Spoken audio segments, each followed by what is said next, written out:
E agora, gente, vamos falar então para o nosso debate aí.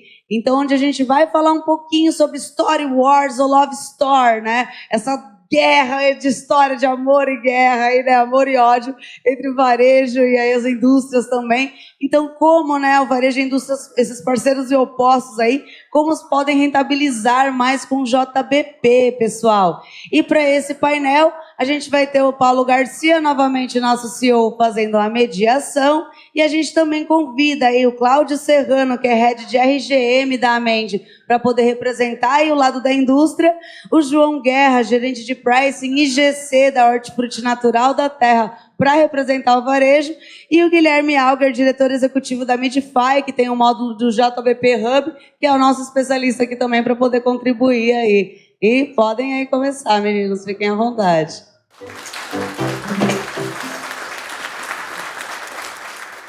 Boa tarde novamente, pessoal. Boa tarde. Acho que esse é um dos slots prime time aqui da nossa conversa hoje com vocês, do nosso bate-papo. Primeiro, agradecer enormemente a presença de todos que estão aqui. A gente tem, de um lado, a indústria. O Cláudio está aqui representando a Mende. A gente tem o João, que apesar do nome ser Guerra, ele falou que ele está mais pro amor. O João Guerra do Hortifruti Natural da Terra. E a gente está com o Guilherme Alger da Midify, JBP Hub. Inclusive depois eu acho que talvez valha você apresentar um pouquinho. Sejam todos bem-vindos. É um prazer tê-los aqui. E para a gente começar, eu queria passar 10 segundinhos para que vocês se apresentem por conta própria, para todos conhecerem quem está aqui com a gente. Por favor. Maravilha. Tudo bem, pessoal? Boa tarde. Prazer, eu sou o Cláudio, sou lá da Mende Cosméticos, então vou representar aqui a indústria, como o Paulo bem disse. Tenho aí 16 anos já dentro desse segmento, atuando como Pricing, RGM, Inteligência de Mercado, e há um ano aí a gente já está junto com a InfoPrice nessa parceria.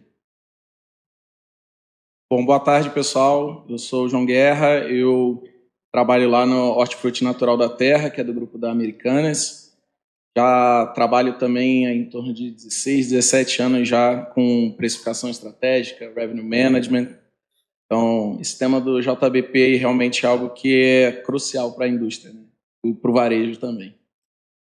Legal, prazer estar com vocês, prazer estar com vocês também. Eu sou o Guilherme Alger, sou diretor executivo da Midify. Nós somos a primeira plataforma de gestão de JBPs que existe no Brasil. Sou professor também da SPM, na cadeira de RGM e também na cadeira de JBP. Temos um curso de JBP lá, junto com a Midify.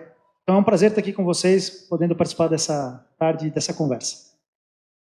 Bom, bem-vindos. Pessoal, para a gente começar o nosso debate, a gente tem uma pergunta, e a pergunta ela conversa com o nome jocoso que a gente quis colocar aqui, né? Fazendo esse trocadilho aí em relação a um filme, no primeiro caso, Star Wars, e no segundo caso também em relação ao filme, mas roubando a piada do Diego da Planera, se você sabe que Love Story é um filme, você é bem velho. Agora, se você por acaso é paulistano e pensou em outra coisa, aí o problema é outro. Mas, quanta gente riu, né? Que curioso. Muito bacana, gente, muito bacana. Mas e aí, pessoal? Star Wars ou Love Story? Como que é essa relação varejo-indústria hoje? Tá mais para qual lado? Qual que é a visão de vocês? Bom, eu acredito que hoje em dia a gente tem caminhado muito para uma conciliação dos interesses, né? Dado que hoje em dia a gente tem muito mais acesso e facilidade às informações, que era justamente o objeto aí de discordância, né? Então, de comprovação do de se o acordo estava sendo cumprido ou não. Então, eu acredito que hoje a gente está num caminho muito mais acertado do alinhamento, né? Acho que depende muito de qual dos lados e qual do cliente ali também. Então, tem muitos clientes que ainda têm um pouquinho de guerra, mas acho que com a troca de dados ali, entendendo que é um jogo de ganha-ganha, ele acaba acontecendo ali, fluindo de maneira mais natural. Então, acho que tudo passa um pouco pela desconfiança inicial ali de, não, o que você quer meu dado? para que você vai usar isso, para que você vai trabalhar. E no final eu preciso um pouco prever o que eu vou fazer, eu tenho uma única fábrica, eu tenho uma única capacidade produtiva, eu tenho 320 SKUs e eu preciso planejar meu ano melhor. E nada mais justo do que começar com esse JBP muito bem estruturado. De verdade, eu acho que está mais para love. Porque assim, alguém aqui já teve love sem guerra? Não existe, né? Então, na verdade, é uma relação que vive de altos e baixos e que vive de interesses compartilhados. Então, uma vez dito isso, acho que faz parte do jogo, faz parte da guerra, talvez, né? Da batalha, esse dilema que a gente sempre vai estar trafegando entre, ora, algum interesse mais para mim, ora mais para você, e que no final, no médio e longo prazo, a gente consegue equilibrar. Estão todos de parabéns, eles estão no aquecimento para o ano que vem, que é ano eleitoral, né? Todos bastante políticos, mas que bom, se depender de mim, a gente vai dar uma apimentada aqui. Começando para o varejo, qual que você encara que é hoje o principal campo de batalha numa negociação com a indústria? Obviamente, vocês têm hoje já indústrias que são super parceiras, mas não é o caso com todas. E, com certeza, você já teve percalços com indústrias no passado. Mas o que você entende que hoje é o principal entrave? Bom. Eu acho que cada um acaba olhando só para o seu lado. Então, a indústria olha para o lado da verba, que ela está injetando no negócio, e o varejo vai olhar na perda de margem eventual que ela vai estar fazendo por uma ação promocional. Porém, a minha visão é que os dois deveriam olhar para que o negócio dê o lucro. Então, se no final da jogada deu um lucro incremental para os dois lados, o negócio deu certo. Então, eu acredito que a questão maior é isso. Ao invés de olhar para o objetivo em comum, cada um acaba focando só no seu lado da negociação. Então, isso daí acaba gerando o principal cabo de guerra. Então, se a gente fizer só promoção e não medir se teve um lift do negócio, do resultado da ação, a gente está só trocando mix, né? Eu compro mais, vendo um pouquinho mais, a gente não mediu. Então, para mim, o problema maior é definir um objetivo em comum, deixar isso escrito ali na pedra e depois a gente apura. E se trouxe lucro incremental, foi bom para todo mundo. Falando dos objetivos, eu acho que um dos objetivos que toda indústria tem é a famosa loja perfeita, né? Como que vocês entendem a execução da loja perfeita com o varejista? Qual que é a medida, qual que é a conversa, como que vocês na prática garantem o combinado que foi feito numa reunião lá agora, outubro, virada do ano, estamos todo mundo negociando e tal, mas no final do dia todo mundo vai trabalhar, você tem diversos níveis na estrutura organizacional de um lado, do outro, não necessariamente comunicantes, como foi lá no topo, e você quer que o seu produto esteja bem exposto, o seu produto que é líder, que ele garanta o share de gôndola que ele tem ali, que vai ser promovido, que as ações sejam feitas, enfim. Como que é essa dinâmica com o varejista na ótica da indústria? Perfeito, Paulo. O que a gente quer no final a gente tem 320 SKUs. Se pudesse ter uma loja só de Amend lá dentro do varejo, seria perfeito, mas a gente sabe que é impossível. Então a gente quer uma execução muito bem feita, e isso com comprovação. O que acaba tendo esse cabo de guerra às vezes é isso, porque a gente precisa de uma foto, a gente precisa de um relatório. É engraçado que tem varejistas que passam para a gente às vezes um papel de pão escrito: vendi 10 shampoos. Aí você fala, tá, que horário que você vendeu, onde você vendeu, para quem você vendeu? Preciso de informação para eu poder me planejar. Então, o que a gente precisa é desses dados, dessas comprovações, e que, de fato, tudo que a gente escreveu lá atrás no papel seja feito ali de maneira mais assertiva e que gere esse lift para as duas pontas, tanto para o varejo, quanto para a própria indústria. Eu queria, já que você quer apimentar a conversa, a pergunta é: loja perfeita para quem? Certo? Eu acho que varejo e indústria têm perspectivas diferentes sobre o que é uma loja perfeita. Então, muitas vezes, quando a gente fala, por exemplo, loja perfeita do ponto de vista da indústria, é a marca bem exposta, é o produto abastecido, é o mix ideal, é o espaço correto para não faltar produto. E para o varejo, o que é a loja perfeita? A loja perfeita é o produto no preço certo, com a margem correta, com o volume correto para que não sobre nem falte, né? Então, eu acho que essa discussão é que ela deveria ser a discussão preliminar no JBP. Tá bom, o que seria a loja perfeita para cada um? Uma vez feito isso, todo o processo seria mais fácil, porque aí a indústria não precisaria ir na gôndola, colocar promotor para executar uma loja perfeita que muitas vezes a própria loja não sabe que deveria estar sendo executada, porque não foi informado pela matriz que deveria fazer. Então, quando existe um consenso sobre o que é loja perfeita e a composição disso num plano conjunto de negócio, o varejo, por exemplo, poderia executar. Estaria autorizando a loja a fazer tudo. A loja faria tudo sem atrito e a indústria não precisaria, de alguma maneira, ficar caçando comprovação, porque teria a confiança de que a coisa está sendo executada. Então, acho que essa é a primeira discussão, né? Loja perfeita para quem? Perfeito. E é um tema interessante porque vamos assumir que houve um consenso. A gente entendeu, é isso aqui, isso aqui, isso aqui, estamos de acordo. Eu falei no começo, eu falei sobre planejamento estratégico, né? O grande vilão da estratégia é a execução.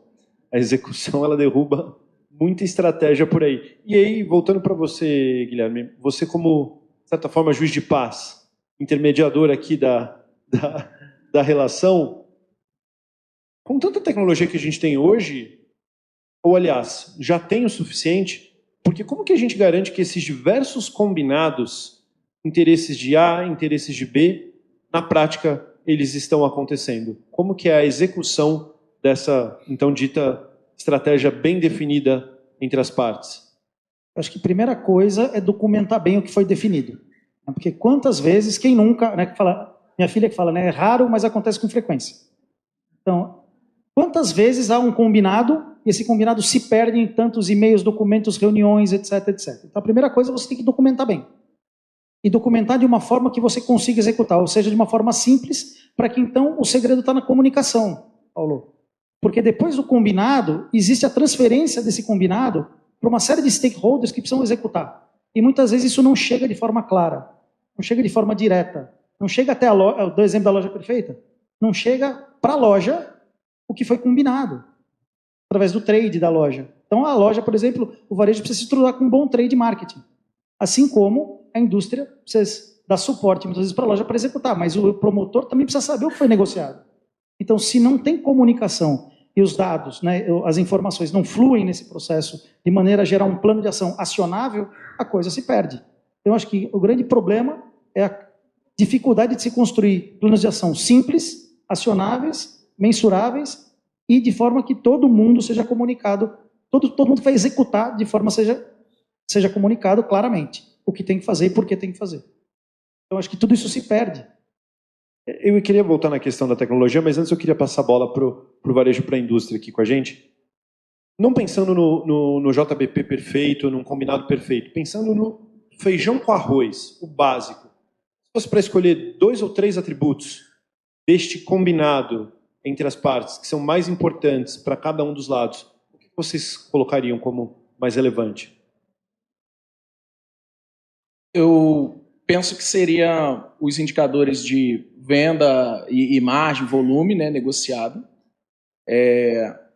A definição de os percentuais de nível de serviço, porque também não adianta a gente combinar uma coisa e a gente, parte do pedido que faz é cortado. Então, assim, a estratégia não vai funcionar se a gente não tiver os níveis de serviço atendidos pela indústria e a parte do varejo na loja, né?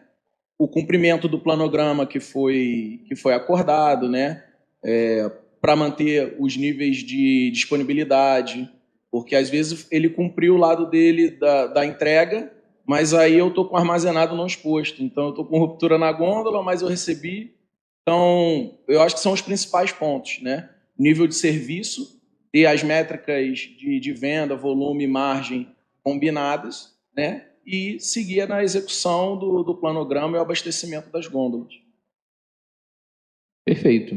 Acho que a gente segue ali a mesma linha. Tem que ter ROI, não existe ação sem ROI. E aí o ROI ele pode ser mensurado de diversas maneiras. Não necessariamente eu preciso só ter margem. Às vezes eu estou querendo ganhar market share. A gente viu uma concorrente nossa que ano passado explodiu de market share sem ganhar margem. Mas é um fato. Então, quando a gente monta um JBP interno, tem locais que a gente vai despender um pouco dessa margem para poder aumentar o nosso market share. O nível estratégico, então a gente precisa ter estratégia bem executada, a gente precisa ter a mensuração desses dados internos, isso precisa voltar para a gente de fato. E o nível operacional. Então, quando você diz ali que a gente precisa entregar para não ter ruptura, para não ter corte, isso tem que estar muito bem executado e por isso que a gente geralmente coloca uma promotoria para poder executar o JBP e monitorar. E aí muitas vezes falta um pouco de dado, e aí eu entendo que pode ser uma parte mais ali de desconfiança, para que ele vai usar esse dado? Será que ele pode, de alguma maneira, querer aumentar meu preço, querer diminuir um pouco aqui minha margem? E aí, de fato, não posso ter ruptura, eu vou ter um produto viralizado, e eu preciso ter muito bem isso interno na indústria para eu ter um S&OP que siga, de fato, executando aquilo tudo que eu planejei para o ano. Então, como eu comentei, né, a gente tem uma fábrica única e a gente tem uma capacidade produtiva limitada. Então, se eu não consigo produzir para poder te entregar, você vai ter ruptura, você vai ter corte. Então, a gente precisa que o JBP esteja amarrado nesses 3 pilares. E, Paulo, complementando, né, fala sobre tecnologia. Vocês percebem que sem um suporte tecnológico, essa conversa ela pode se perder em toda a cadeia de execução. E olha que interessante, né? O varejo falando, eu preciso do básico da indústria bem feito. Estou pegando o que vocês falaram. Preciso do básico bem feito da indústria, que é produto disponível, cumprir o que prometeu. A indústria querendo dados para poder tomar decisões. Então, você pergunta, né, quais os básicos? Fazer o bem feito, fazer o básico bem feito, ter um balanço, uma simetria de informação no processo, e tem mais uma coisa que eu acho que é importante, alinhamento cultural, alinhamento estratégico, ou seja, o varejo e a indústria, de alguma maneira, estarem certos de que colaborar é mais importante no processo. Colaborar é necessário, e que trabalhar em conjunto gera melhores resultados. Sem esse pré-acordo cultural, dificilmente o resto anda, dificilmente você usa a tecnologia bem, dificilmente você dá os dados, dificilmente você dá uma preferência para uma entrega. Né? Acho que tem esses processos. Então, acho que, se fosse resumir, as 3 coisas básicas é alinhamento cultural, fazer o básico bem feito e ter um balanço uma simetria de informações entre as partes. Perfeito. E aí, quando a gente fala dos dados, né, eu acho que existe um subgrupo dos dados possíveis, necessários para essa conversa, que são um pouco mais escassos ou de difícil acesso, que não é o seu próprio dado, mas é o dado do teu concorrente, porque quando você está numa negociação, você precisa entender o que está acontecendo no mercado, e o dado do que está acontecendo no mundo físico, e aí pode ser internamente também.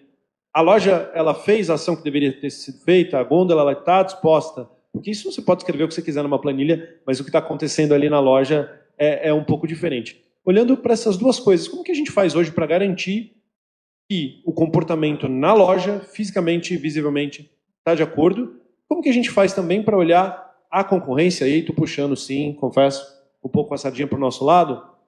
Olhar como o mercado está operando em relação a preço. Porque eu vou contar uma história para vocês, senhores e senhoras, do varejo da indústria, que é um pouco do nosso dia a dia. Ambos são nossos clientes. Só que aí chega o varejista negociando com a indústria, o varejista fala, olha, mas o meu concorrente A está fazendo preço tal. E aí a indústria fala, não, isso pode não ser verdade. Mas olha o dado aqui, não, mas eu quero a foto. Há uma problematização na confirmação dessas coisas que são ou do concorrente externo ou que são realizadas no mundo físico. Como que vocês veem essa dinâmica desses dois dados aí nesse subgrupo? Com relação à comprovação da concorrência, né, a gente tem diversas formas, daí tem a questão de se é um preço promocional, né, tanto seu quanto da concorrência, né, no caso do embate ser uma promoção que a minha rede de varejo está fazendo, muito provavelmente isso tem que estar alinhado, né, para não estar fora da política do que foi acordado, né. Sendo da concorrência, tem as plataformas, né, o Shopping Brasil, que a gente consegue ter acesso às informações de anúncios de televisão, de encartes, o próprio Infoprice, a gente consegue pelo Infopanel mapear como é que está o movimento do mercado e de concorrentes específicos. Então, foi o que eu disse, acho que na minha primeira fala, né? Hoje em dia a gente tem informações, meios de resolver essas dúvidas muito mais fácil, né? O pessoal costuma dizer que discussão de bar acabou, né?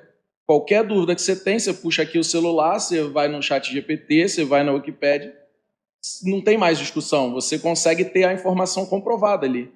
Então, a minha visão é que a tendência é de que cada vez menos a gente tem espaço para ter esse tipo de divergência por conta de comprovação, porque a gente tem ferramentas suficientes para fazer a apuração dessas questões.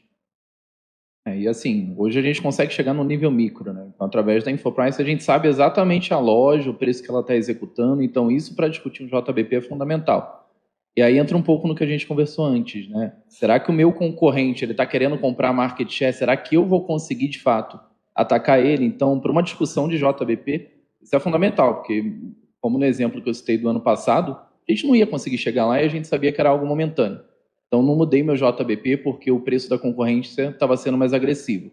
Então, eu consegui mapear muito bem onde que você precifica, como que você precifica, segmentar as regiões do país, seu cluster de loja. No nosso caso de cosméticos, se é uma loja que está dentro de shopping, se é uma loja que está na rua, que está num calçadão. E, através disso, você consegue diferenciar e aí ter a comprovação se você tem uma demonstradora, uma promotoria ali dentro da loja e através da InfoPrice com dados de nota fiscal. E aí é algo que não tem discussão tanto entre indústria, tanto com varejo. Concorda, Guilherme? Concordo, eu acho que... ou na prática juntar isso é um pouco mais complexo? Não, na verdade, precificação, tanto no varejo, tanto do varejo para o consumidor, quanto da indústria para o varejo, é um desses itens críticos do básico bem feito. Quando a indústria não conhece o seu mercado, não tem informação, ou monta suas políticas comerciais, imagina de pricing aqui, de RGM, você de RGM, ou seja, quando você vai montar a tabela de preço, de acordo com a segmentação dos seus varejos, se você não tem informação, por exemplo, da InfoPrice, correta de mercado, e possa se comparar e possa entender, você vai cometer um erro na hora de você dar o preço, construir a sua tabela para um determinado cliente, ou sua condição comercial. E aí, se você faz isso errado, você abre porta para um monte de atrito daí para frente. Aí você vai pegar o tabloide do concorrente, vai jogar na mesa e falar como é que ele consegue chegar nessa margem. Então, onde começou esse problema? Aí você vai precificar certo, né? Ou seja, então, se a gente tem dados, se a gente usa bem o dado, e usa o dado na cadeia toda, não só para monitoria, mas também para gestão estratégica, esses atritos diminuem. E aí você abre porta para um JBP mais estratégico. Por quê? Porque o preço é crítico. Preço, você falou, né, João? Preço e ruptura, preço e falta de produto. Normalmente são os dois maiores pontos de atrito quando você tem um JBP rodando. E se essas duas coisas não estão resolvidas, não tem... E tem o mídia que vai resolver a conversa, não tem ações de ponto de venda que vai gerar valor. Então, o básico bem feito passa por isso que vocês falaram, passa pela tecnologia para fazer isso, pela inteligência para fazer isso. E acho que tem um ponto que o Guilherme comentou que é muito bom, que é o seguinte, assim, se a gente como indústria conseguir se antecipar nesse movimento, então se eu vi que um concorrente meu direto já está modificando o preço lá no varejo, eu preciso te atender antes, porque senão essa discussão ela fica muito pior quando você chega para mim e fala, olha, o concorrente está vendendo esse preço, você quebrou aqui seu nível de vendas. Então se eu me antecipo, a gente começa a gerar mais confiança com o varejo e essa relação de ganha-ganha ela começa a ficar ali mais saudável. Nem que seja por uma região específica, mas que ela comece a existir e que eu não precise esperar você mencionar. Agora, se vocês estão já em algum nível de maturidade, e a pergunta também, estão em algum nível de maturidade, no final do dia você vai fazer um investimento, tanto do lado do varejo quanto do lado da indústria, em troca de um retorno.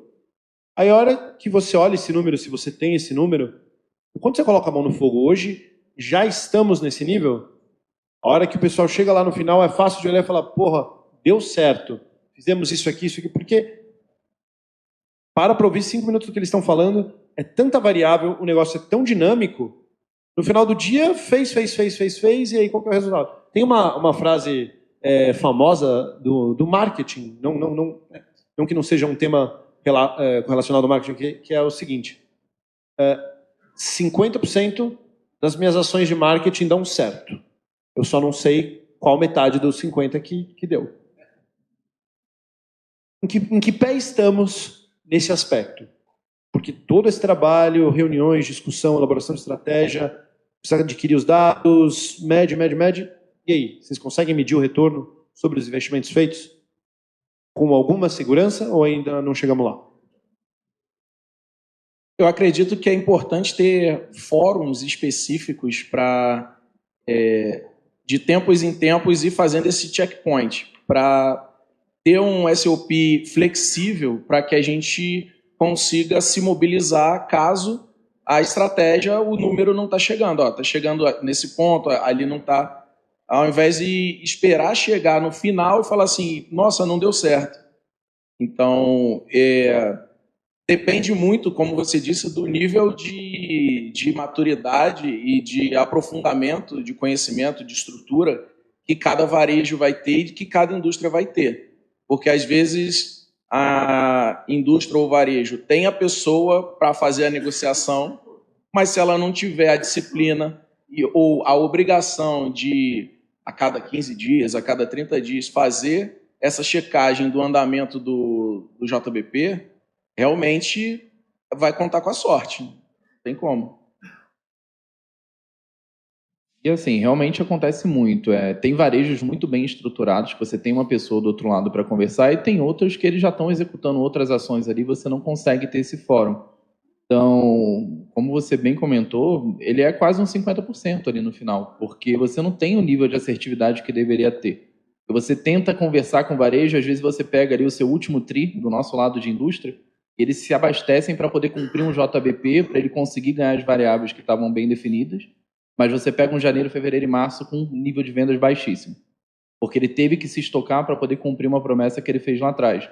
Mas porque a gente não conseguiu acompanhar, não conseguiu ter esses fóruns. Então, do nosso lado, às vezes a gente se estrutura, a gente tem o time, a gente tem o trade ali acompanhando, mas você não consegue ver do lado da execução no varejo o que de fato aconteceu e o que não aconteceu.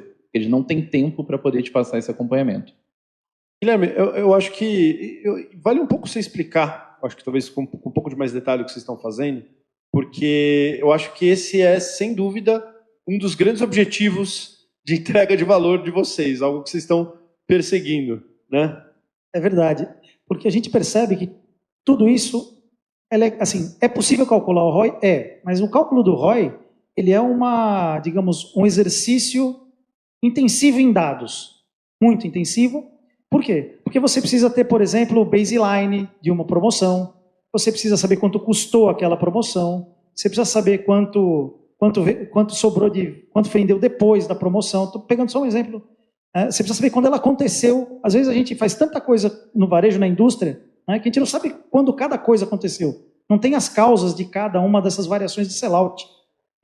Então, para isso, você precisa de tecnologia. Então, o que a gente faz um pouco, sem fazer nenhum tipo de merchandising aqui, mas aproveitando, né? A JBP Hub tem por objetivo, primeiro, assegurar a simetria de conversa entre varejo e indústria, onde o varejo possa ter ferramentas para executar tudo aquilo que ela se comprometeu no JBP e a indústria possa ter visibilidade sobre tudo isso, com tudo isso agregando, né, numa única fonte, para você poder cruzar, por exemplo, os dados de sellout com os dados causais das execuções no ponto de venda. Então, se você for pensar em fazer hoje um teste AB, que lojas que eu fiz um determinado ponto extra, que lojas que eu não fiz, qual deu mais resultado ou não? Quem já tentou fazer esse exercício aqui, acho que todo mundo de pricing já tentou fazer isso com preço, já tentou fazer isso com investimento comercial, com investimento de trade, quanto tempo levou? Né? E agora imagina se estivesse disponível numa plataforma para que isso fosse feito de maneira recorrente, porque o cálculo do ROI, ele é um exercício difícil de fazer, porque você tem muita informação. Agora, e por quê? Porque elas estão desagregadas e soltas em vários lugares. A partir do momento que a disciplina de execução está alinhada com a disciplina de monitoramento, primeiro, a disciplina de planejamento está alinhada com a disciplina de execução e está alinhada com a disciplina de monitoramento, aí sim a gente consegue fazer com que o cálculo do ROI seja mais um indicador, né? E não um indicador que a gente faz quando dá tempo, quando pode, quando consegue juntar informação. Acho que esse é o nosso principal propósito, é ajudar os varejos a se estruturarem para executar de maneira perfeita, né? Varejo e indústria juntos construírem JBPs que sejam construídos e monitoráveis, né? Construídos estrategicamente monitoráveis. Agora eu vou entrar numa questão aqui, porque a execuibilidade de um JBP, ela, obviamente, né, é um negócio difícil. Você tem quantas indústrias que vendem no teu varejo? Inúmeras, centenas, milhares. Você não vai ter um JBP com todas. Você elenca os capitães da categoria. Existem categorias que você tem um capitão muito claro. É óbvio que aquele cara ali, então, como a Fernanda da Nielsen comentou, o fair share. Existem categorias onde isso não é tão claro assim. E aí, na ótica do varejo, João, hipoteticamente você escolhe um cara. Qual que é o processo decisório para que esse seja o capitão da categoria? E não existe um risco indireto aí, aliás, talvez não tão indireto, talvez um risco direto, de você criar uma dinâmica onde o rico cada vez fica mais rico, o capitão cada vez mais poderoso, logo uma relação de dependência. Isso, em um momento não tão bom futuramente de alguma negociação, pode ser prejudicial para o varejo? Qual que é a tua visão?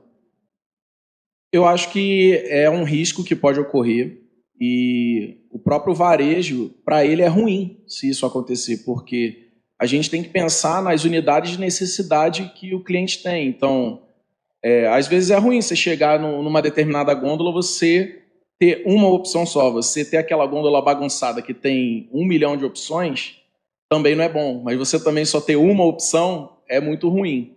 Então, eu acredito que a metodologia, né, de trabalhar com capitães de categoria, ela é super relevante, mas a gente tem que ter, vamos supor, as barreiras ali para proteger o share de outras marcas, né, de outros fornecedores, de outros players, que são tão importantes quanto. Às vezes não na mesma medida, na mesma proporção, mas tem a sua importância. O capitão eventualmente se acomoda?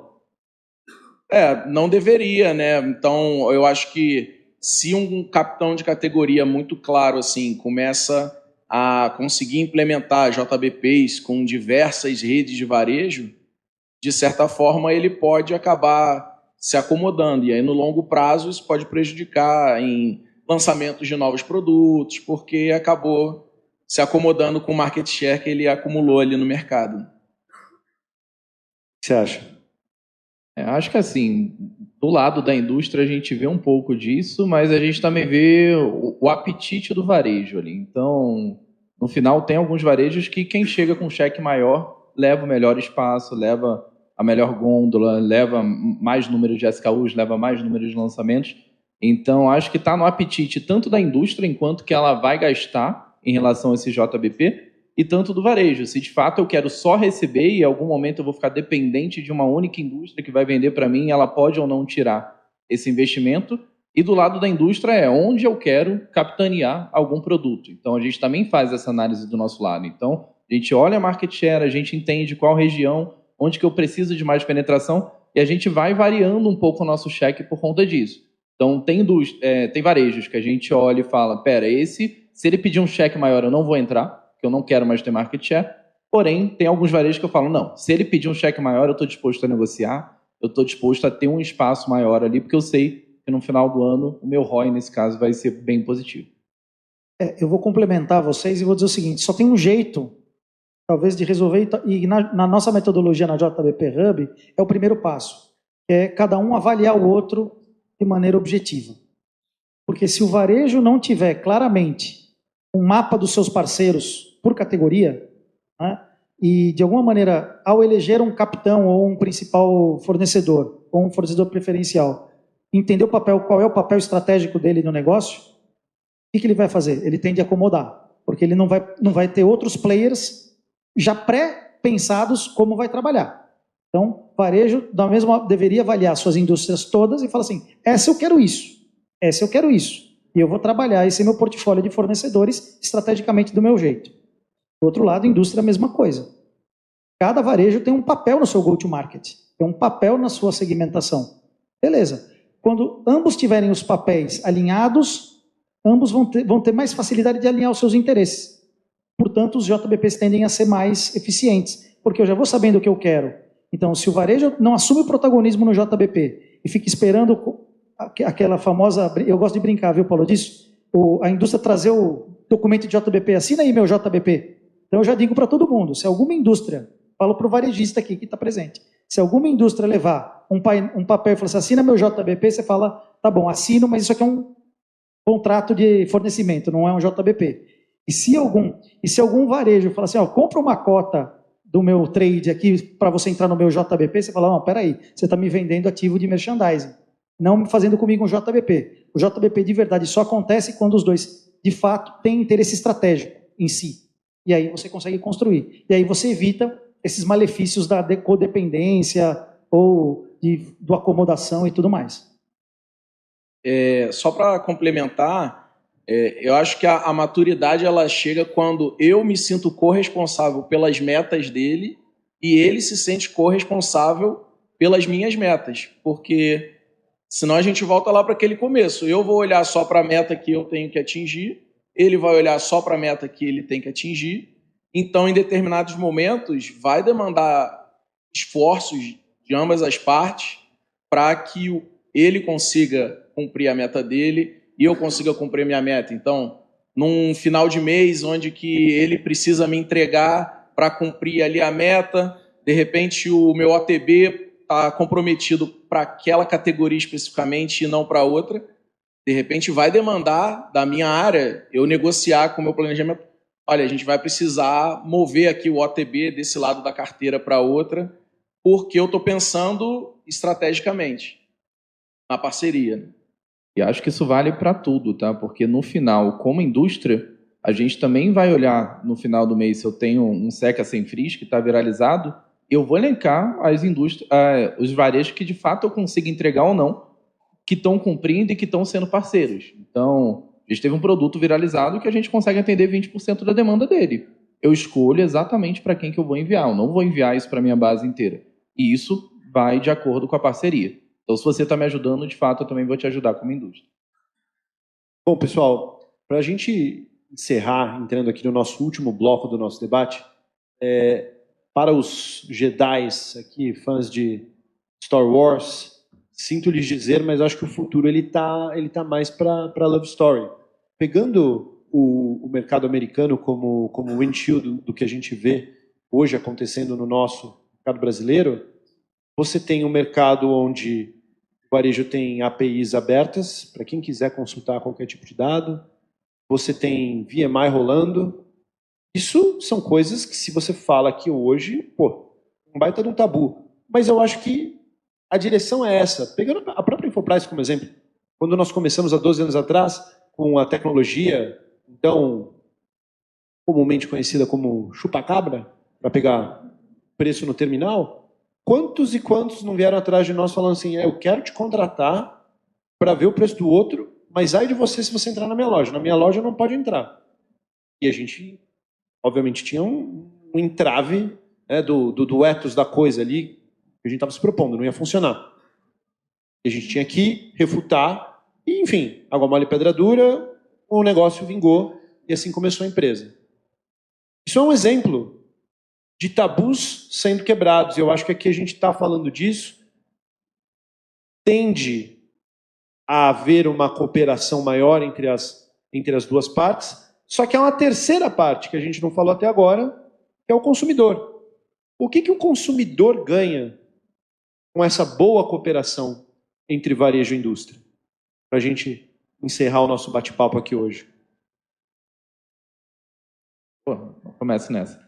Acho que assim, no final, o consumidor ganha o preço adequado, no momento adequado e no local adequado. Então, o consumidor ele quer chegar no varejo, ele quer encontrar o produto que seja mais adequado para ele. E a gente, como indústria, a gente no programa 320 SKUs, o que a gente quer? Cada um é pensado e planejado para o consumidor final. Então, quando eu viralizo algo ali no TikTok ou em outro canal, o consumidor ele quer ser atendido. Às vezes não por lá, porque não tem mais produto, mas ele quer ser atendido pelo varejo.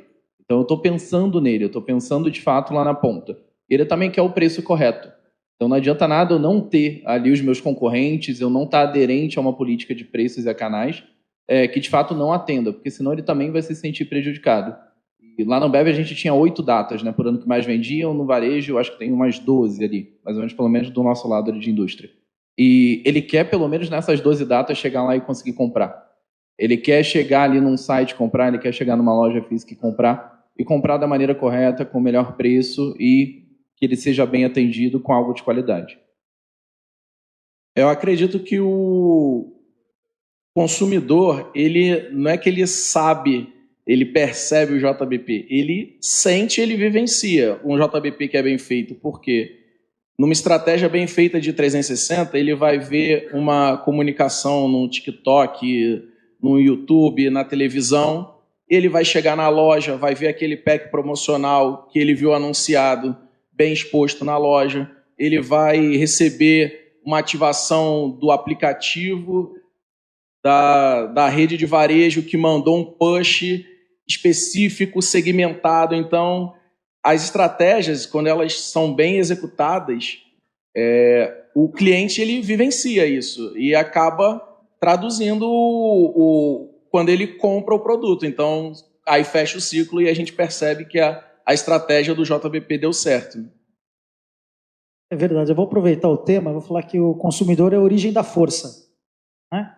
Ou seja, a gente está falando assim, o que o consumidor ganha, eu devolvo. O que varejo e indústria ganham em focar os seus esforços em, de fato, atenderem o consumidor.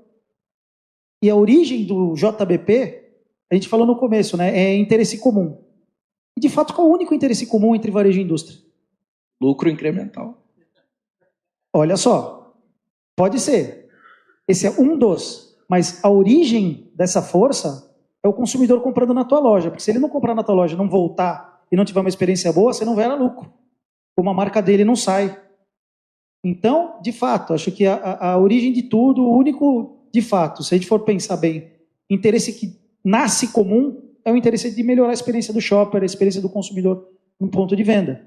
E todo JBP deveria nascer daí. E aí, eu acho que, como é que fala, o império, né, e a rebelião, né, surgiram justamente porque não olharam que a força está ali no começo. Pessoal, para a gente encerrar o nosso bate-papo, então, eu queria pedir uma salva de palmas aqui para o Cláudio, Guilherme, para o João. Obrigado por terem vindo aqui, topado compartilhar um pouco do dia a dia. E vamos para o nosso próximo bloco. Valeu, galera!